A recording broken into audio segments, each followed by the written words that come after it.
આખરે ઘરમાં 3 વ્યક્તિના સાયલન્ટ મોતનો પર્દાફાશ થયો. વિલાસપુર નામે એક સુખી સંપન્ન ગામ હતું જ્યાં અંદાજે 700 થી 800 પરિવાર રહેતા હતા. અહીં નાની મોટી હોસ્પિટલ્સ અને નાના શોપિંગ મોલ પણ હતા, જેથી ગ્રામજનોને બહારના શહેરમાં જવાની જરૂર નહોતી પડતી. અહીં ભૂપેન્દ્રસિંહ પોતાના પરિવાર સાથે સુખેથી રહેતો હતો. તેના પરિવારમાં તેની પત્ની મનીષા, તેની મા બાપા હરિરામ ઉપરાંત 2 બાળકો ઘનશ્યામ અને અવિનાશ રહેતા હતા. જોકે ભૂપેન્દ્રસિંહના બાપાનું નિધન થોડા સમય પહેલાં જ થઈ ગયું હતું. તેના મૃત્યુ બાદ બધું ઠીકઠાક ચાલી રહ્યું હતું, પરંતુ અચાનક ઘરમાં એવી ઘટનાઓ બની રહી હતી જેનાથી ભૂપેન્દ્રસિંહનું મન વ્યગ્ર કર્યા કરતું હતું.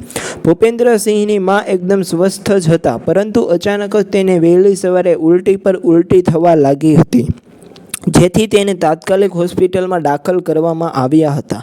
જેવા હોસ્પિટલના ઇમરજન્સી વોર્ડમાં તેને દાખલ કરવામાં આવ્યા એવો જ તેણે દમ તોડી દીધો. માનું 12મું 13મું પત્યા બાદ પછીના 3 દિવસ બાદ ભૂપેન્દ્રસિંહના મોટા દીકરા ઘનશ્યામને પણ તેની માની જેમ જ ઉલટી થવા લાગી. તેને હજી હોસ્પિટલ લઈ જતા જ એટલામાં જ તેનું નિધન થઈ ગયું હતું. ભૂપેન્દ્રસિંહના માથે જાણે આપ ફાટી પડ્યું. તેની પત્ની મનીષા પણ ખૂબ ડરવા લાગી હતી. તેણે તો ખાવા પીવાનું પણ બંધ કરી દીધું હતું. આ જ અરીસામાં ઠીક 15 દિવસ બાદ અવિનાશને પણ સાંજે સખત રીતે ઉલટી થવા લાગી હતી. સાંજના સમયે તે ઘરના ધાબા પર હતો અને નીચે ઉતરતા ઉલટીઓ કરી રહ્યો હતો. જેવો તે નીચેના રૂમમાં આવ્યો એવો જ મૃત્યુ પામ્યો. હવે ઘરમાં ખાલી ભૂપેન્દ્રસિંહ અને મનીષા જ હતા, જે એકબીજાને સાથ આપી રહ્યા હતા. ભૂપેન્દ્રસિંહનું તો મગજ જ કામ નહોતું કરતું, કારણ કે અચાનક જ આમ ઘરમાં 3 વ્યક્તિઓના મૃત્યુ અને તેમાં પણ ઉલટી બાદ જ આ ઘટના બની. તેનાથી તેનું મન કોચવાતું હતું. આ ઉલટી ગંભીર હતી કે કોઈ બીમારી હશે તેવા વિચારો તેને કોરી ખાતા હતા. આટલું બધું થયા પછી પણ તેના ઘરે સતત દુર્ઘટનાઓ બનતી રહેતી હતી.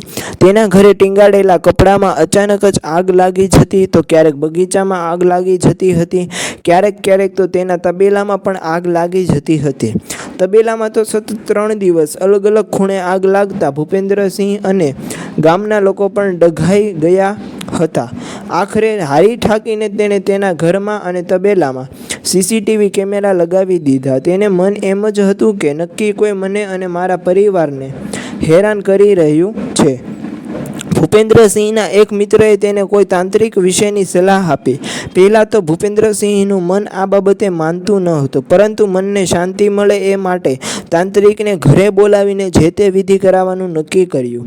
અમાસના દિવસે તાંત્રિકની વિધિ બપોરના 2 વાગ્યાથી શરૂ થઈ હતી અને છેક રાત્રિના 1 વાગ્યે પૂરી થઈ. વિધિ પૂરી થતાં ભૂપેન્દ્રસિંહ અને મનીષાને રાહત થઈ એવું લાગ્યું હતું. પછી રાબેતા મુજબ બંને જણા પોતાના કામકાજમાં પરોવાઈ ગયા હતા.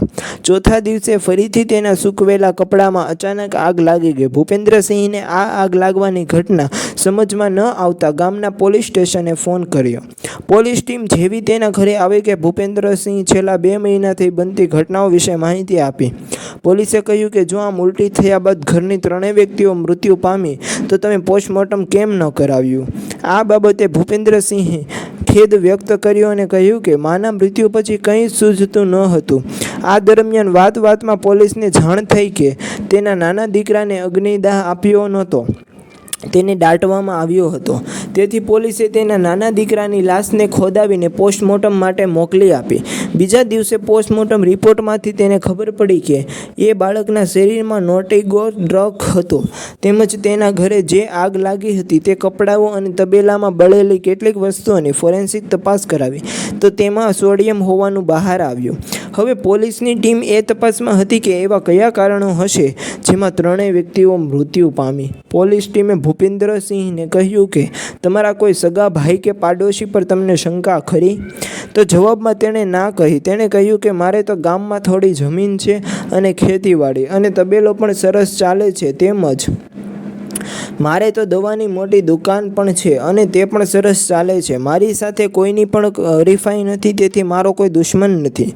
પોલીસની ટીમમાં સુહાના પાઠક નામની એક ચબરાક મહિલા પોલીસ હતી, જે ભૂપેન્દ્રસિંહની વાત કરવાની ઢબથી તેને દીકરા અને માના મૃત્યુનું દુઃખ છે કે કેમ તે પકડી પાડ્યું. સુહાનાએ જોયું કે ભૂપેન્દ્રસિંહના ચહેરા પર કોઈ દુઃખ નહોતું. અને વાત કરતાં તે ખોટા આંસુ પાડવાના બહાના કરતો હતો. આ દરમિયાન તે પોતાના રૂમમાં ગયો અને આંખમાં ગ્લિસરીનના ટીપા પાડી આવ્યો. ભૂપેન્દ્રસિંહને એમ હતું કે તેને કોઈને જોઈ નથી રહ્યું, તેથી તે ફટાફટ ટીપા પાડીને રડતો રડતો બહાર આવ્યો. પણ રૂમની બારી કાચની હતી અને બારી સહેજ ખુલ્લી હતી. ત્યારે સુહાનાની નજર તેના પર પડી. તેણે ભૂપેન્દ્રસિંહ પર જ શક ગયો. બધી પૂછતાછ કર્યા બાદ પોલીસની ટીમ રવાના થઈ. પોલીસ સ્ટેશનમાં ભૂપેન્દ્રસિંહના કેસને લઈને બધાએ પોતપોતાના મંતવ્ય રજૂ કર્યા. જેમાં સુહાનાએ સૌથી પહેલાં કહ્યું કે મને ભૂપેન્દ્રસિંહ પર જ શોખ છે, કારણ કે મેં તેની આંખમાં ગ્લિસરીનના ટીપા પાડતો જોયો હતો. જો તે ખરેખર પોતાના પરિવારજનોના અપમૃત્યુથી દુઃખી હતો તો નાટક કરવાની ક્યાં જરૂર હતી. વધુમાં તેની પત્ની પણ કંઈ બોલી નહોતી અને ગુમસુમ હતી. સુહાનાએ જોયું કે તેની પત્ની ઘૂંઘટમાં જ હતી, પરંતુ તેની આંખોમાં ડર દેખાતો હતો. આથી તેણે ભૂપેન્દ્રસિંહને પોલીસ સ્ટેશન બોલાવવાનું કહ્યું, જેથી સમગ્ર સાચી ઘટનાની જાણ થઈ જાય. બીજા દિવસે ભૂપેન્દ્રસિંહને પોલીસ સ્ટેશનમાં બોલાવવામાં આવ્યો. પોલીસ ટીમ તેને સીધી રિમાન્ડ રૂમમાં લઈ ગઈ અને કડક શબ્દોમાં તેની પૂછતાછ કરવા લાગી. આ દરમિયાન સુહાનાએ તેના શર્ટના બટન અને ખિસ્સામાંથી ગ્લિસરીનની બોટલ કાઢી અને તેને રાખવાનું કારણ પૂછ્યું. જોકે ભૂપેન્દ્રસિંહે તેનો કંઈ જવાબ ન આપ્યો. એવામાં જગતસિંહ નામે મજબૂત બાંધો ધરાવતા એક પોલીસે તેને લાફો માર્યો અને ભૂપેન્દ્રસિંહ ખુરશી સહિત પડી ગયો. લાફો પડતા જ તે પોપટની જેમ ફટફટ બોલવા લાગ્યો. ભૂપેન્દ્રસિંહ કબૂલ્યું કે હા, મેં જ મારી મા અને બંને બાળકોને મારી નાખ્યા છે. તેણે વધુમાં જણાવ્યું કે મને જાણ હતી કે જો બાળકો અને માને વધુ પડતા નકલી ડ્રગ્સ આપીશ તો મરી જશે, તેથી મેં આ ડ્રગ્સ ઠંડા પીણામાં ભેળવી દીધું. સૌથી પહેલાં મેં મારી માને મારવાનું વિચાર્યું અને પછીથી મારા બાળકોને માર્યા. પોલીસ ટીમે તરત તેને અટકાવતા કહ્યું કે પણ તે આ ત્રણેય વ્યક્તિઓને જ કેમ માર્યા? જેના જવાબમાં તેણે કહ્યું કે મને મારી પત્ની પર શંકા છે અને આ બે બાળકો મારા નથી એ પણ મને ખબર છે, તેથી મેં મારા બાળકોને મારી નાખ્યા. ભૂપેન્દ્રસિંહે પોતાની વાત ઉગ્ર રીતે કરી. તેણે કહ્યું કે જો હું સીધા બાળકોને મારી નાખું તો બની શકે શંકા મારા પર આવી જાય, તેથી મેં સૌથી પહેલાં મારી માને મારવાનું વિચાર્યું અને પછીથી મારા બાળકોને મારવાનું વિચાર્યું. આમ કરવાથી ગામના લોકોને એમ થાય કે મારા ઘર પર કોઈએ કાળો જાદુ કર્યો હશે, તેથી આમ થયું. પોલીસની ટીમને એ તો ખબર પડી ગઈ કે આ ત્રણેય વ્યક્તિઓને ભૂપેન્દ્રસિંહે જ મારી નાખી છે, તેથી પોલીસે જરૂરી કાર્યવાહી આગળ હાથ ધરી. પોલીસની ટીમને એ સમજમાં ન આવ્યું કે તેણે કંચનને કેમ કંઈ ન કર્યું. જો તને તારી પત્ની પર શંકા હતી તો પછી તેની સાથે ખુલાસો કરીને વાત કેમ ન કરી? જવાબમાં ભૂપેન્દ્રસિંહે કહ્યું કે હું તેને ખૂબ જ પ્રેમ કરું છું, પરંતુ હું નહોતો ઈચ્છતો કે તેના પેટમાં કોઈ અન્યનું બાળક હોય.